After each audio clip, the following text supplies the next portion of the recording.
Oy Mean, don't forget tonight ha. Sleep over at my house. Don't forget to bring your pink pajamas. Excited na paalala ni Jackie sa kaklase. Last night ko pa na-prepare eh. Ay sina Joanna at Miles, nasabihan mo na? Excited na din si Mean sa sleepover nilang magkakaklase sa bahay ni na Jackie ng gabing iyon. Oo naman. Actually, kanina pang umaga excited yung mga yun. Ready na rin yung mga DVDs na panonoorin natin. And you can bring your Miley Cyrus collection if you want. Okay, dalin ko na lang. Wow! I can't believe na finally makikita na rin namin ang new house nyo ah. How was the first few nights? Nanibago ka ba? Tanong ni Mean sa kaibigan. Oras na naman na.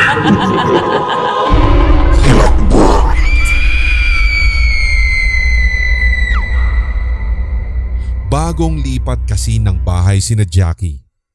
Isa sa mga rason kung bakit inimbitahan ang malalapit na kaibigan upang mag-sleepover. It was okay. Well, twice as big ito and finally I get to have my own room. Tsaka medyo nag-a-adjust pa naman kasi hindi rin ako sanay na matulog mag-isa. When my dad bought this house, gawa na kasi. Yung may-ari ay nasa States na at mga 10 years nang hindi natitirhan. Imagine, sabi ng dad ko, sobrang mura daw niyang nabili ito. Sa laki nito, aba, sobrang catch na. Kuwento ni Jackie. I'm so happy na finally may room ka na. At titingnan namin kung paano mo dinesign yung kwarto mo ha. I'm sure all pink yan. Natatawang sabi ng dalaga. Ilang minuto pang nagkwentuhan sina Jackie at Mean bago nagpaalamanan sa isa't isa. Ihahanda pa daw nito ang mga mattresses na tutulugan ng mga darating na mga kaklase. Nang gabi ngang iyon ay masayang nagkita-kita ang magkakaibigang pawang nasa 3rd year high school sa isang sikat at pribadong paaralan. Magkakasabay na dumating sina Mean, Joanna at Miles sa bagong bahay ni na Jackie. Matapos maghapunan ay agad na pumanhik ang 4 sa kwarto ni Jackie. Namangha ang 3 sa laki nun. Halos 2 kwartong pinagdugtong ang laki at lawak. May sarili rin itong banyo. Hindi pa nga lang gawa ang pintuan ng kwarto ni Jackie kung kaya't hindi pa rin magagamit ang air conditioning unit nito. Okay lang, malamig naman ang panahon eh. Ni Joanna. Okay lang ba sa mga folks mo na pagdadaan sila dyan sa hallway nakikita nila tayo dito sa loob? Tanong ni Miles. Ay, huwag ka mag-alala. Alam naman nila na dito kayo matutulog. Tsaka kahit mag-ingay tayo, hindi nila tayo maririnig kahit wala pang pintuan itong room ko, no? Paninigurado ni Jackie sa kaibigan. Masayang lumipas ang gabi para sa 4. Nakatatlong movie silang pinanood sa DVD. Nagawa pa nga itong mag-makeover ng kanika nilang mga itsura at magkwentuhan tungkol sa mga crushes nila sa school bago pa sila makatulog mga bandang 1:00 na ng madaling araw. Sa pagod ay hindi na nagawa pang bumaba sa kanilang mga mattresses sa may paanan ng kama ni Jackie ang 3. Nakatulog silang nagsisiksikan sa queen-size bed ng huli. Nagising si Mean sa ganoong posisyon. Nakaramdam ng sikip sa kama at pagkangalay dahil sa likot matulog ni Miles kung kaya't naisipan ng dalagitang lumipat na lamang ng mag-isa sa may mattress sa ibaba ng kama. May ilang minuto pa lamang na pumipikit si Mean sa mattress nang may kakaiba siyang maramdaman. Tila may nakamasid sa kanyang hindi niya maintindihan. Hindi na sana niya iyon papansinin dahil sa sobrang antok, subalit sa hindi niya alam na kadahilanan ay nagsisitayuan ang kanyang mga balahibo dahil sa kilabot. Dumilat si Mean. Inaninag ang buong kwarto na nababalot na ng dilim. Pinatay na pala ni Jackie ang mini lamp nitong nakabukas kanina sa tabi ng kama. Nang mapalingon si Mean sa gawin ng pintuan ng kwarto ni Jackie, ay nawala bigla ang antok niya. Kinusot niya ang mga mata upang masigurong hindi siya nananaginip o namamalikmata lang. Isang anino ng malaking lalaki ang kanyang naaninaga na nakatayo sa may pintuan ng kwarto ni Jackie at nakamasid sa kanila. Iisipin sana ni Mean na ang daddy iyon ni Jackie at marahil ay sinisigurado lamang nito na tulog na sila. Subalit nang mapako ang mga mata ng dalagita sa mga mata ng lalaki na dilat at namumula pa, ay doon na labis kinabahan si Mean. Sinubukan niyang tumayo at magsalita, subalit hindi niya magawa. Wari na pako lamang siya sa kanyang pagkakahiga. Hindi rin niya maigalaw ang anumang bahagi ng kanyang katawan. Tinangkarin ng dalaga ang sumigaw, pero pawang ungol lamang ang lumalabas mula sa kanyang bibig. Hindi rin sapat ang kanyang lakas upang mapukaw mula sa pagkakahimbing ang kanyang mga natutulog na kaklase sa itaas ng kama. Napapaungol na lamang si Mean. Nadagdagan pa ang kanyang kaba nang makita na siyang gising ng lalaki. Doon nga'y nakita niyang dahan-dahan itong pumapasok sa loob ng kwarto at papunta na sa kanya.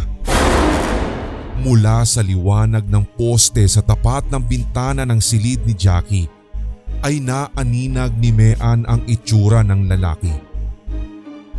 Halos nakaluwa na pala ang isang mata nito. Punong-puno rin ng tila na tuyong putik ang buong katawan ng lalaki.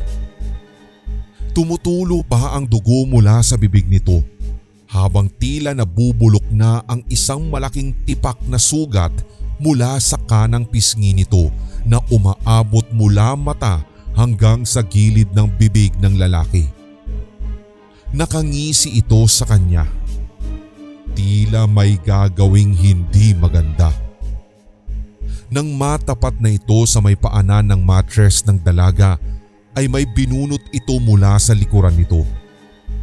Nanlaki na lamang ang mga mata ni Mean nang makitang isa itong malaking kutsilyo.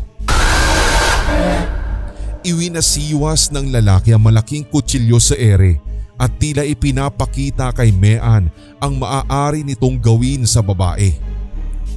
Pilit pa ring nilalabanan ni Mean ang pagkakabaldado ng katawan dahil para nga din siyang nauupos na kandila, hindi makagalaw at hindi rin makasigaw. Ilang saglit pa at bigla siyang tinalon ng lalaki. Inupuan siya nito sa kanyang tiyan. Naramdaman ni Mean ang bigat nito. Tumulo na ang luha ng dalaga. Pailing-iling na nagmamakaawa sa tingin sa lalaki. Subalit lalo lamang itong natawa sa pagmamakaawa ni Mean. Mula nga sa ere ay itinapat na nito ang talim ng kutsilyo sa tapat ng dibdib ng dalaga. Nasa aktong itatarak na ng nakapanghihilakbot na nilalang ang kutsilyo nang magawa ni Mean na sumigaw. Mahina sa umpisa, ngunit sa pagpupumilit niya ay nakasigaw din siya ng pagkalakas-lakas. Noon din ay nakita niyang itinarak ng lalaki ang kutsilyo sa kanyang dibdib. "Oh my God! Mean! Are you alright?"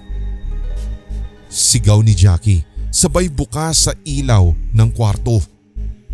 Biglang lumiwanag ang buong paligid. Nagpupumiglas pa rin si Mean hanggang sa tuluyang matauhan mula sa ilang beses na pagkakasampal ni Miles sa kanyang pisngi.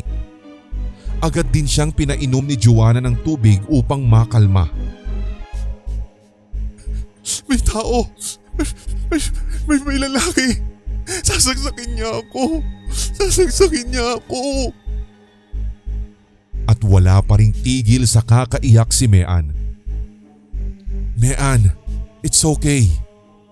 It was just a nightmare. Panaginip lang ang lahat. Paninigurado ni Jackie sa kanya. Then, why do I remember moving down here sa mattress mula sa kama? It's not a dream. Jackie, totoong-totoo siya. May ghost killer na pumasok dito and he attacked me. He just probably remembered moving down to the mattress and then nakatulog ka kaagad at binangungot. It's okay. Ang importante gising ka na. And there's nothing more to worry about. Dagdag na paliwanag ni Jackie. Oh my God! Ano ito? Gulat na tanong ni Joanna. Sinundan ng tingin ng tatlo ang nakita ng huli sa may sahig ng buong kwarto. Doon ay nakita nilang punong-puno iyon ng putik na may bakas ng mga paa. Doon na nagsigawan at nagkagulo ang magkakaibigan. Agad ding sumaklolo ang mga magulang ni Jackie. Ilang sandali pa ay sabay-sabay ding nagsiuwian ang tatlo. Sa sobrang hilakbot ay hindi na nila kayang magtagal pa sa bahay na iyon ni Jackie. Makalipas ang isang linggo ay umalis na rin si Jackie sa bahay na iyon. May ilang kapitbahay kasi ang nagpatunay na dati iyong tinirahan ng isang lalaking nawalan ng sariling katinuan at isa-isa daw nitong pinatay ang buong pamilya bago pa man ito nagpakamatay sa pamamagitan ng pagdukot sa sarili nitong mga mata.